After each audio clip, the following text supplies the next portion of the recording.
Hi, welcome back. ఈ వీడియోలో మనం రామేశ్వరం అండ్ రామేశ్వరంలో ఉన్న మోస్ట్ ఇంపార్టెంట్ ప్లేసెస్ చూడబోతున్నాం. రామేశ్వరం వచ్చేసి ఒక హోలీ ప్లేస్ ఇన్ తమిళనాడు. ఇది ఇండియాలో ఇంపార్టెంట్ పిలిగ్రిమేజ్ ప్లేసెస్లో ఒకటి. ఇక్కడ ఉన్న టెంపుల్ పేరు రామనాథ స్వామి టెంపుల్.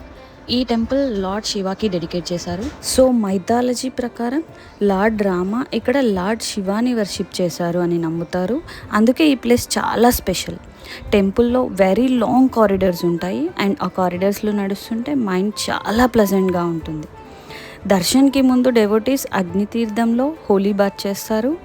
సీ పక్కనే ఉన్న ఈ ప్లేస్ చాలా డివైన్గా ఉంటుంది. టెంపుల్ లోపల 22 సాక్రెడ్ తీర్థమ్స్ ఉన్నాయండి.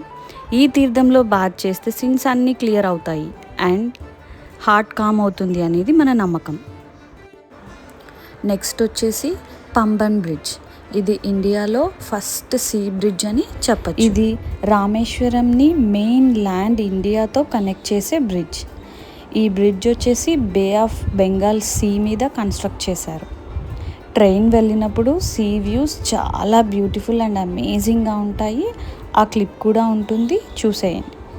పంబన్ బ్రిడ్జ్ వచ్చేసి ఇండియాలో ఫస్ట్ సీ బ్రిడ్జ్ అండ్ చాలా ఓల్డ్ బ్రిడ్జ్. 1914లో బిల్డ్ చేశారు. ఈ bridge railway bridge and special thing ఏంటంటే షిప్స్ వెళ్ళడానికి మిడిల్ పార్ట్ ఓపెన్ అవుతుంది. పంబన్ బ్రిడ్జ్ జస్ట్ ఒక బ్రిడ్జ్ కాదు, ఇది ఇంజనీరింగ్ వండర్ అండ్ రామేశ్వరం జర్నీలో ఒక special attraction.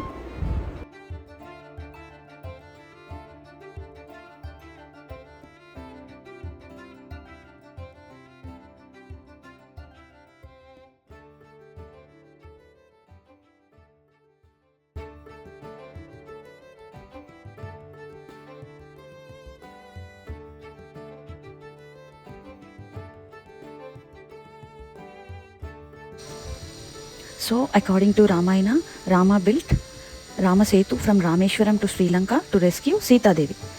Because of this divine connection, Rameshwaram and Dhanushkodi hold great spiritual importance.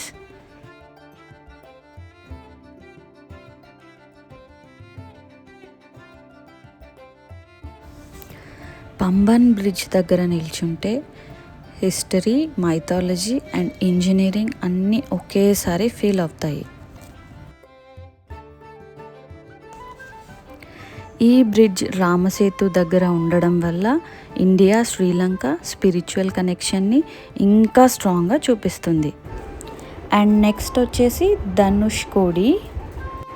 Dhanushkodi ఒక beautiful and mysterious place near Rameswaram అని చెప్పొచ్చు.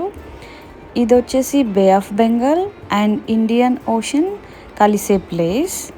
ఈ ప్లేస్ ఒక టైంలో బిజీ టౌన్గా ఉండేది, కానీ 1964 సైక్లోన్ వల్ల ధనుష్కోడి కంప్లీట్లీ డిస్ట్రాయ్ అయిపోయిందంట. ఇప్పుడు మనకి కనిపించేది old railway station ruins, church remains and abandoned buildings మాత్రమే. ధనుష్కోడికి వెళ్ళే రోడ్ చాలా సీనిక్గా ఉంటుంది. Both sides endless sea views మనకి కనిపిస్తాయి. ప్లేస్ చాలా సైలెంట్ అండ్ పీస్ఫుల్గా ఉంటుంది. ఇక్కడ సన్ రైజ్ అండ్ సన్సెట్ చాలా బ్యూటిఫుల్ అండ్ మ్యాజికల్గా ఉంటాయి. ధనుష్కోడిని గోస్ట్ టౌన్ అని కూడా పిలుస్తారు, కానీ ఈ ప్లేస్ మనకు హిస్టరీ, నేచర్ అండ్ సైలెన్స్ని గుర్తు చేస్తుంది. 1964 వరకు కూడా ధనుష్కోడిలో railway station, post office, church, houses, schools అన్నీ ఫంక్షనల్గా ఉండేవి. కానీ 1964లో ఒక మ్యాసివ్ సైక్లోన్ వల్ల టౌన్ కంప్లీట్గా డిస్ట్రాయ్ అయిపోయిందంట అండ్ చాలా లైఫ్స్ కూడా లాస్ అయ్యాయి. సో ఆ సైక్లోన్ తర్వాత గవర్నమెంట్ ఈ ప్లేస్ని అన్ఇన్హాబిటబుల్ ఏరియాలా డిక్లేర్ చేసింది. ఈ ప్లేస్ని ఇండియా లాస్ట్ ల్యాండ్ అని కూడా పిలుస్తారు. సో మైథాలజీ ప్రకారం లార్డ్ రామ ఈ ప్లేస్లో నుండి రామసేతుని కన్స్ట్రక్ట్ చేశారు అని నమ్మకం. రావణాని డిఫీట్ చేశాక లార్డ్ రామ శ్రీలంక నుండి రిటర్న్ అయ్యాక ఈ ప్లేస్లో ధనుస్సుతో రామసేతుని బ్రేక్ చేశారు అని చెప్తారు. ధనుస్సు అంటే బో, కోడి అంటే టిప్ ఆర్ ఎండ్. అందుకే ఈ ప్లేస్కి ధనుష్కోడి అనే నేమ్ వచ్చింది. Thanks for watching. See you in the next video.